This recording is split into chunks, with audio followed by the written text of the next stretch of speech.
Qui sont les DPO? Comment exercent-ils leurs fonctions? Quelle est leur formation? Combien de temps consacrent-ils à leur fonction?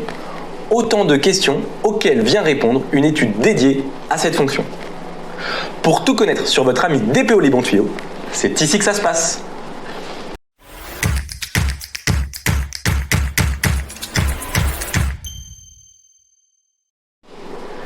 L'Agence pour la formation professionnelle des adultes vient de produire une étude sur l'évolution de la fonction de délégué à la protection des données.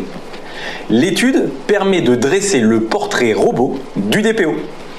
Ainsi, le DPO est une femme ou un homme, cadre ou cadre supérieur, âgé de plus de 40 ans, évoluant dans une structure inférieure ou égale à 250 salariés et ayant moins de 2 ans d'expérience. Entre 2019 et 2021, l'agence a constaté des évolutions marquées sur certains critères. Ainsi, de plus en plus de DPO ne sont pas issus du domaine informatique ou juridique. Ils proviennent notamment d'autres domaines tels que les fonctions administratives et financières ou la qualité. Les DPO sont de moins en moins présents dans les grandes structures de plus de 250 salariés, alors qu'ils sont de plus en plus présents dans les structures de 1 à 50 salariés. Doit-on en déduire un désengagement des grosses structures pour ces sujets? Du côté de la fonction publique, le nombre de DPO est en baisse de 5%. Chiffre inquiétant compte tenu de la sensibilité des données traitées. S'agissant du temps accordé à la fonction, 70% des DPO internes et mutualisés n'y consacrent pas plus de 25% de leur charge de travail.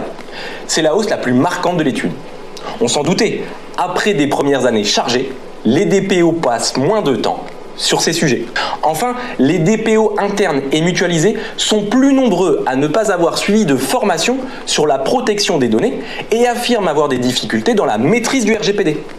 Dommage, l'évolution permanente de la réglementation nécessite pourtant des formations régulières.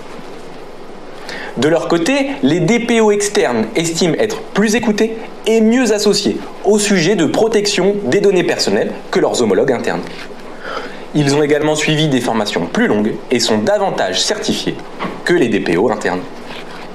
Pour en savoir encore plus sur les DPO, n'hésitez pas à consulter l'étude.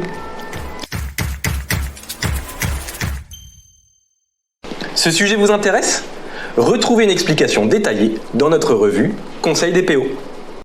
Ce mois-ci seront également abordées les mises en demeure adressées par la CNIL à 22 communes françaises. Dans le public, la désignation du DPO est obligatoire. Les lignes directrices du CEPD sur le calcul des amendes administratives. Enfin, une grille de lecture pour estimer le montant des amendes prononcées. Et enfin, le rapport annuel de la CNIL pour tout connaître de son activité sur 2021.